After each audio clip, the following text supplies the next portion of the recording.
Well, alarm bells were ringing in Jacksonville this week when Jags quarterback Trevor Lawrence showed up to minicamp with an arm sleeve on his throwing arm. It was spotted at the end of OTAs actually last week, but new head coach Liam Cohen said it was just for, quote, general soreness.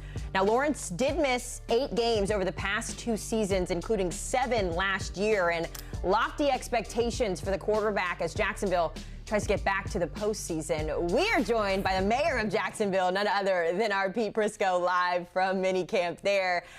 Pete, I want to pick up the conversation right there with Trevor Lawrence, getting all the attention. He's the quarterback, but there are a lot of other storylines we're looking at. What are you seeing now that practice is officially over? Well, I think one of the things that happened today was, Brian Thomas, the wide receiver, went down. But all the focus is on Travis Hunter and that passing game. And I'm glad you mentioned Trevor Lawrence, because this is an enormous year for Trevor Lawrence. And I'm going to talk to him tomorrow.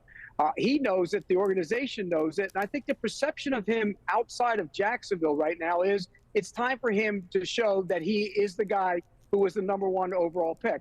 There's been a variety of reasons why it hasn't happened. First and foremost, injuries. He's also had to learn a lot of new offenses. He's learning another new offense this year.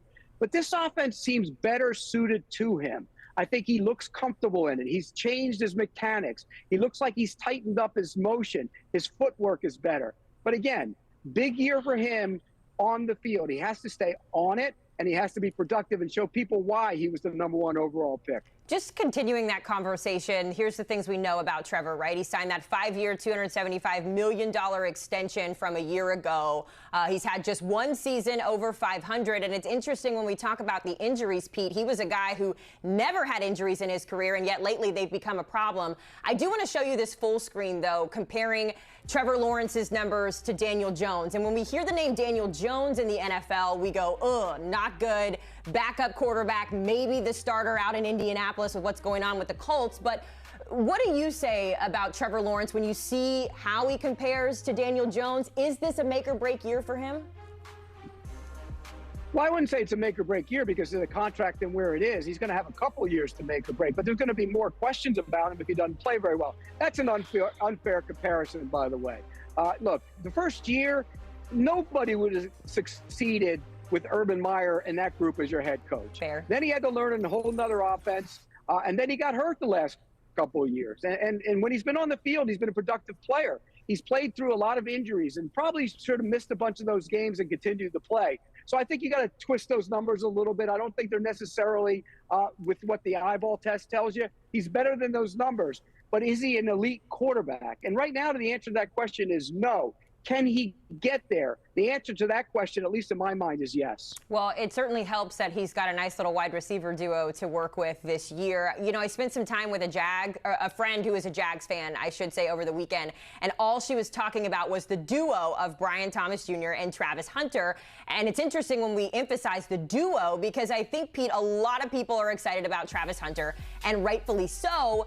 But I think we also need to remind folks that this was the excitement that they felt a year ago with Brian Thomas Jr. So when you put the two together, Pete, how lethal can this duo be in 25? Well, they can be really lethal. And Brian Thomas Jr. went down in practice with a shoulder injury, but it was nothing. But he didn't get a lot of work in today.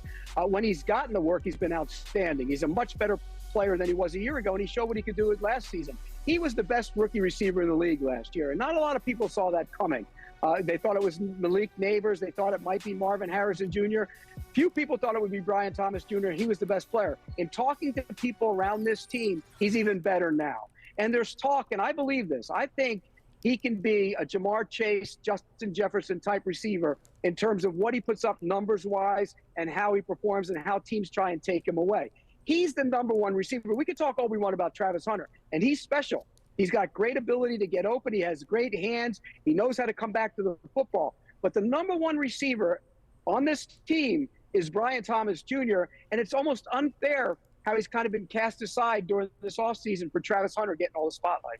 You mentioned the comp there with Jamar Chase, and it has me wondering when it comes to top wide receiver duos in the NFL, where, I know it's early, but where are you putting this duo in Jacksonville?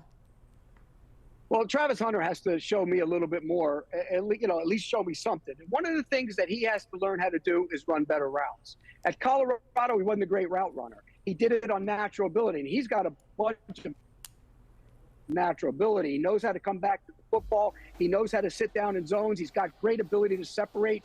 He can make plays after the football's in his hands. But the thing he has to do is improve his route running, and that's where wide receiver coach Edgar Bennett will come into play.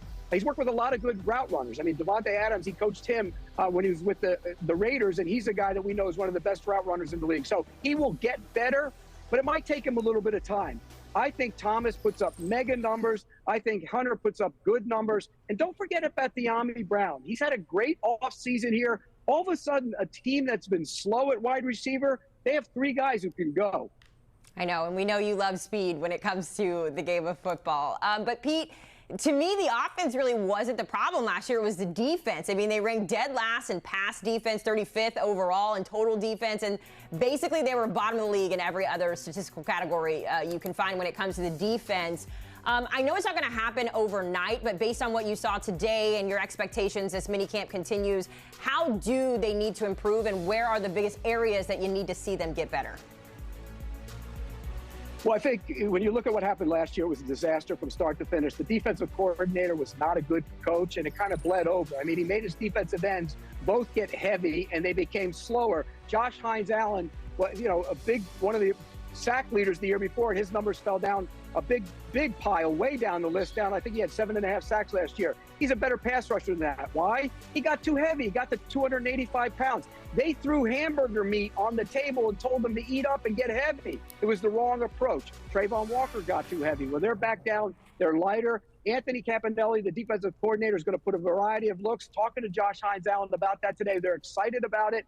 They'll be better on defense. The one thing they have to do, though, it's been a bugaboo around here for a long time. They have to stop the run. If you want to rush the passer and you want to turn your pass rushers loose, you got to be able to stop the run, and they've had problems with that for a couple of years. Yeah, so have my Dallas Cowboys, but we are talking about the Jaguars in this situation.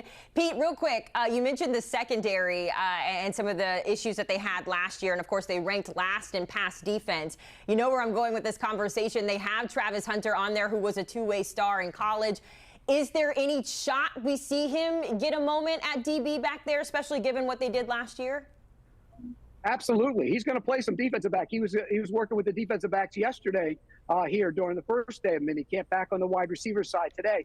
He's going to play probably 20 snaps on the defensive side of the ball. I think that's the plan. He'll come in some nickel situations. You'll play him in the red zone. You don't want to play too much because you're going to overwork him. But I do think, remember, he did what he did at altitude in Colorado, which tells you what kind of shape he's in. But this is the NFL. This is the big boy league. This is tougher to do that. So I think they'll limit him to about 20 plays on the defensive side of the ball. But you can bet he's going to play some cornerback. And you can bet that they are looking forward to seeing him play cornerback, especially when we saw them play cornerback a year ago. Where they finished, by the way, 4-13. Not very good if we look at their schedule. So as we turn the page to 2025, they opened the season against the Carolina Panthers.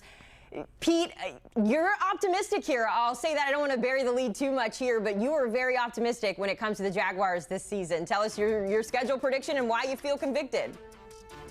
Well, I'm not so optimistic because I just think they're beneficiaries of a bad division. I don't think the Colts are that good. I don't think the Titans are that good.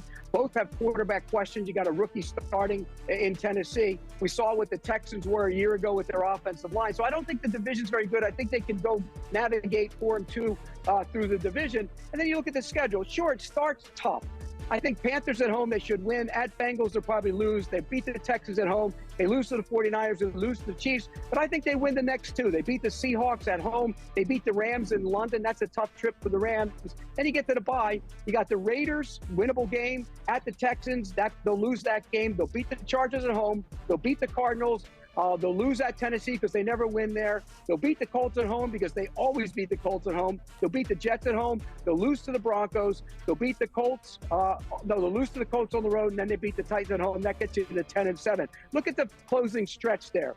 At Titans, you start with the Cardinals. At Cardinals, at Titans, first the Colts, home against the Jets, at the Broncos, at the Colts, and at the home against the Titans. If they can navigate the beginning part of that schedule at 4-4 or 5-3, they have a real chance to push and be a playoff team. Okay, that's what I was going to ask. If you see this team maybe a wild card spot, but we'll have to wait and see. 10-7. Our Tyler Sullivan. They can win the division.